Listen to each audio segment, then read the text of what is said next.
ગૃહ રાજ્યમંત્રી હર્ષ સંઘવીએ મોડી રાત્રે રાજકોટ આવીને ટીઆરપી ગેમ ઝોન દુર્ઘટના સ્થળની મુલાકાત લઈ આ ઘટના અંગેની તમામ વિગતો મેળવી હતી.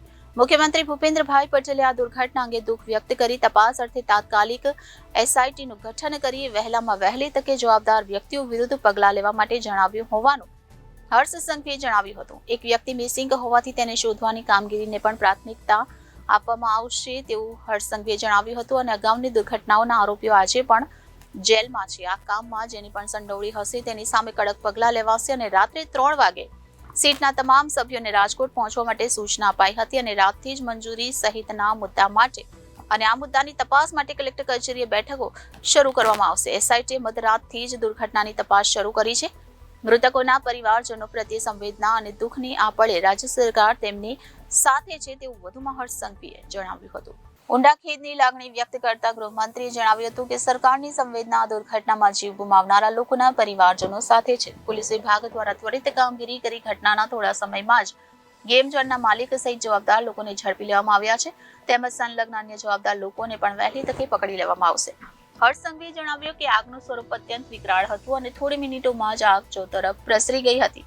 ઘટના બની તેની થોડી મિનિટોમાં જ ફાયર ફાઇટરની ટીમ દ્વારા આગ ઓલવવાની કામગીરી શરૂ કરી દેવામાં આવી હતી તેમજ બચાવ કાર્ય શરૂ કરી દેવામાં આવ્યું હતું.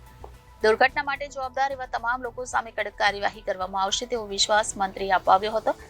મંત્રી હર્ષ સંઘવી રાજકોટ ખાતે જ રોકાઈ ઉચ્ચ અધિકારીઓ સાથે રહી કામગીરી પર વોચ રાખી રહ્યા છે.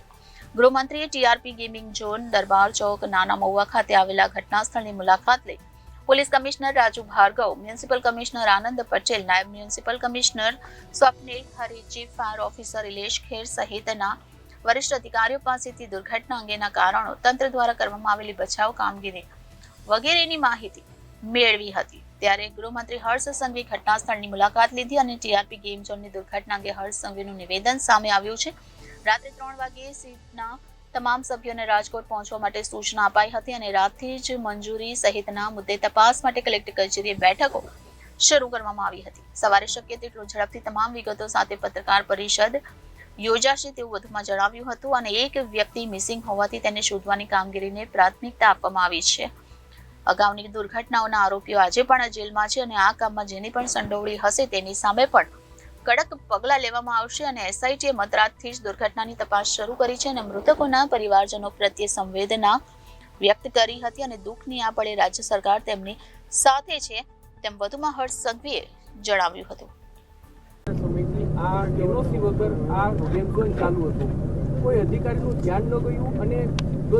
મેં મારી પહેલી જ માહિતી તમે પૂછ્યું એની પહેલા મેં આપને કહ્યું કે આ બધી જ પરમિશનોથી લઈને સંપૂર્ણ તપાસ માટે જ એસઆઈટીની એક રચના કરવામાં આવી છે.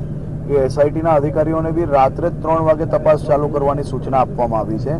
મુખ્યમંત્રીશ્રીએ મોડી રાત્રે સૂચના આપીને તાત્કાલિક જવાબદારી આપીને તાત્કાલિક મને રાજકોટ પહોંચવાની સૂચના આપી છે. હું એ માટે જ અહીંયા આવ્યો છું અને હું હમણાં કલેક્ટર ઓફિસ પોતે બેસવાનો છું.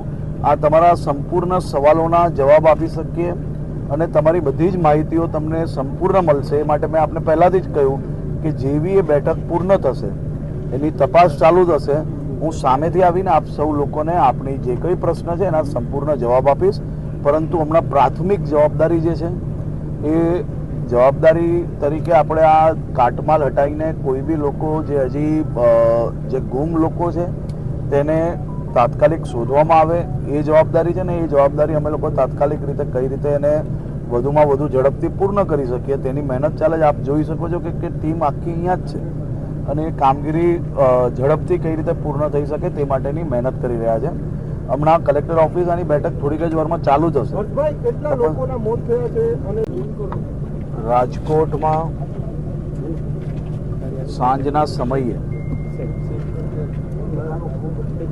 જે દુર્ઘટના બની છે જેમાં અનેક લોકોએ પોતાના પરિવારજનો, નાના ભૂલકાઓ, કોઈકે પોતાના માતા પિતાઓ સ્વજનોને ગુમાવવા પડ્યા છે.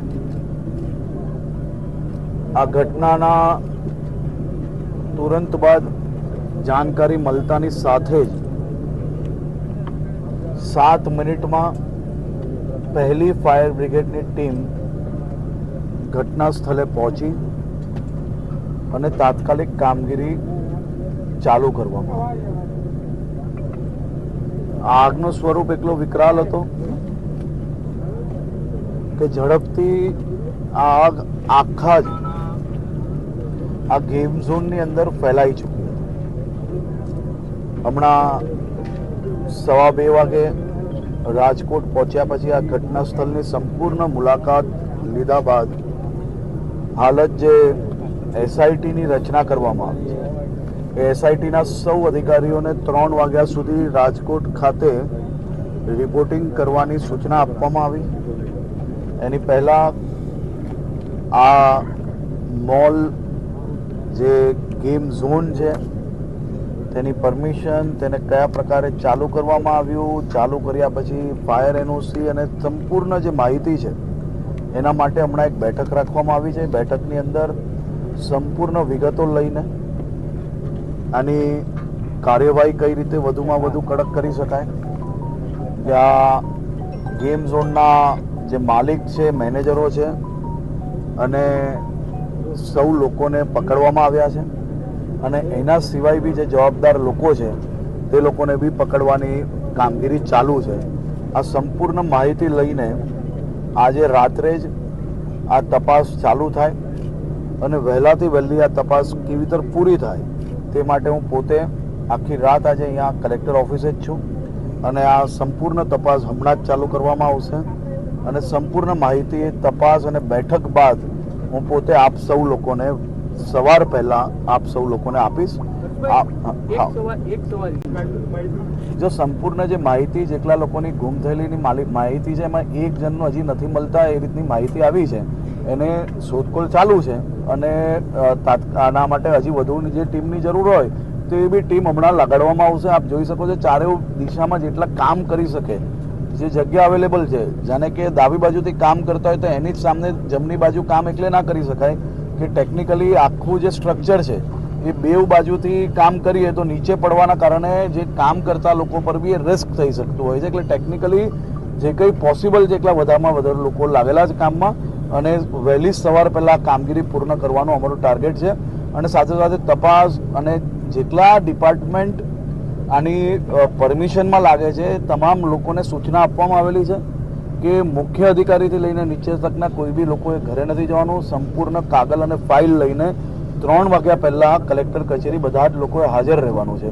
એમાં પછી જે કોઈ ડિપાર્ટમેન્ટ આવતા હોય બધા જ ડિપાર્ટમેન્ટે આ જવાબદારી આપવામાં આવી છે અને બધા જ લોકોને પોતાના જે કંઈ રિપોર્ટ છે એ આજે જ રાત્રે રજૂ કરવાની સૂચના આપવામાં આવી છે. રાજ્યમાં છાશ વડે bureau report Janadesh news Rajkot.